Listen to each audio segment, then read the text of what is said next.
Hi అండి. Welcome back to Aswi cooks. ఈరోజు recipe ప్రతి ముద్దకి అద్భుతమైన రుచినిచ్చే చింతకాయ నిల్వ పచ్చడిని సింపుల్ ప్రాసెస్‌లో ఎలా చేయాలో చూపించబోతున్నాను. ఈ పచ్చడి రైస్‌లోకి, టిఫిన్‌లోకి కూడా చాలా బావుంటుంది. ఈ చింతకాయ పచ్చడి తయారీ కోసం స్టవ్ పైన గిన్నె పెట్టి, ఈ గిన్నెలో 2 గ్లాసుల నీళ్లను వేసి బాగా మరగనివ్వాలి. ఇవి మరిగేలోపు మనం 2 గిన్నెలు తీసుకొని ఒక గిన్నెలోకి చింతకాయ తొక్కు, మరొక గిన్నెలోకి చింతపండుని తీసుకుందామండి.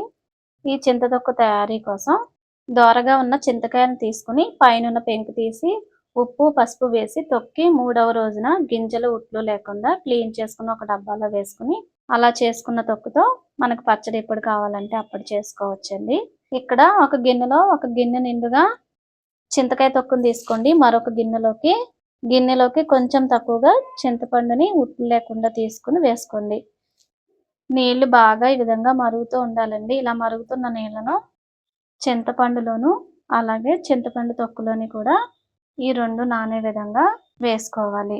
ఇలా వేసుకున్న వాటిని పూర్తిగా చల్లారనివ్వాలండి. చల్లారిన తర్వాత మాత్రమే పచ్చడి చేసుకోవాలి. ఇలా 1 గంట ముందు చేసుకుంటే మనకి నీళ్లు పూర్తిగా చల్లారి ఈ చింతపండు, చింతతొక్కు కూడా బాగా నానుంటుందండి. ఇప్పుడు స్టవ్ పైన బాండీ పెట్టుకుని 1 టీ స్పూన్ మెంతులను వేసుకుని దోరగా వేయించుకుందాము. మెంతులు వేయించేటప్పుడు లో ఫ్లేమ్‌లో పెట్టుకుని వేయించుకోండి. ఇలా దోరగా వేగిన తర్వాత వీటిని తీసి పక్కన పెట్టేసుకుందాము. ఇప్పుడు ఇదే పాన్‌లో 1 టీ స్పూన్ నూనెను వేసుకోండి. నూనెను ఎక్కువ వేయాల్సిన అవసరం లేదు. ఇప్పుడు దీంట్లో ఎండుమిరపకాయలు వేసుకొని కొంచెం వేడెక్కేంత వరకు వేయించుకోవాలండి.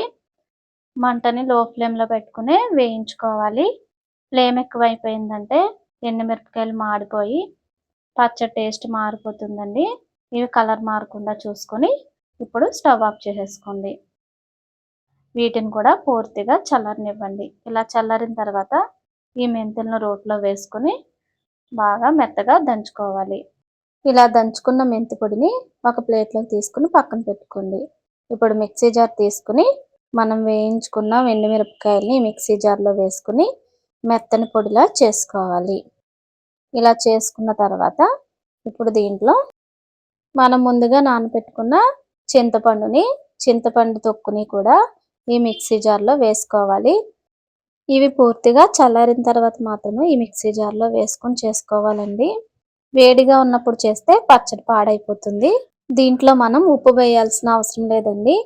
చింతకాయ తొక్కు తయారు చేసేటప్పుడు ఎక్కువ ఉప్పు వేసి చేస్తాం కాబట్టి ఉప్పు వేయాల్సిన అవసరం లేదండి. చివర్లో చూసుకుని ఏమైనా కొద్దిగా పడితే మాత్రం వేసుకోండి. ఇలా మిక్సీ పట్టుకునేటప్పుడు మధ్య మధ్యలో మూత తీసి సరిపోకపోతే వాటర్ వేసుకుంటూ గరిటెతో కలుపుకుంటూ చేసుకోండి. చింతకాయ గుజ్జు కదా, అందుకని కొంచెం గట్టిగా ఉంటుంది. ఇలా మెత్తగా రుబ్బుకున్న తర్వాత మాత్రమే బెల్లాన్ని వేసుకోవాలండి. మనం ఏ కప్పుతో అయితే చింతపండు తీసుకున్నామో అదే కప్పుకి కొంచెం ఎదురుగా బెల్లాన్ని వేసుకుని మెత్తగా ఈ విధంగా మిక్సీ పట్టుకోవాలి.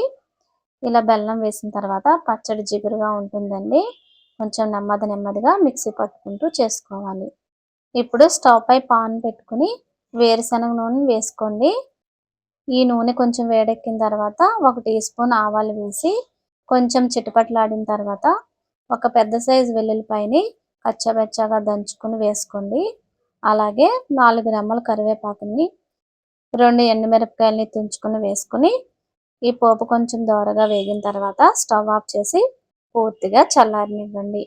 వేడిగా ఉన్నప్పుడు వేస్తే కలర్ మారిపోతుందండి. ఈ పోపు అంతా పూర్తిగా చల్లారిన తర్వాత మనం తయారు చేసుకున్న పచ్చడి ఈ పోపులో వేసుకుని కలుపుకోవాలి. ఇలా కలుపుతూ ఉంటే ఈ పచ్చడి ఈ నూనెను పీల్చుకుంటూ ఉంటుందండి. పూర్వకాలం పద్ధతిలో ఈ చింతకాయ పచ్చడిని ఎలా తయారు చేసేవారో మన ఛానల్లో వీడియో ఉంది, ఒకసారి చూడండి. ఇలా పచ్చడంతా కలుపుకున్న తర్వాత ఇప్పుడు చివర్లో మనం దంచుకున్న మెంతి పొడి మరి కొంచెం నూనెను కూడా వేసుకుని ఈ పచ్చడి అంతా బాగా కలిసేటట్లుగా కలుపుకోవాలండి. ఇలా కలుపుకున్న పచ్చడి పూర్తిగా చల్లారిన తర్వాత గాజు సీసాలో నిల్వ చేసుకోవాలి. ఇలా తయారు చేసిన పచ్చడి అన్నం, ఇడ్లీ, దోశ ఏ టిఫిన్కైనా బాగా సెట్ అవుతుందండి. ఇలా మీరు ఒకసారి తప్పకుండా ట్రై చేసి చూసి ఎలా వచ్చిందో కామెంట్ చేయండి.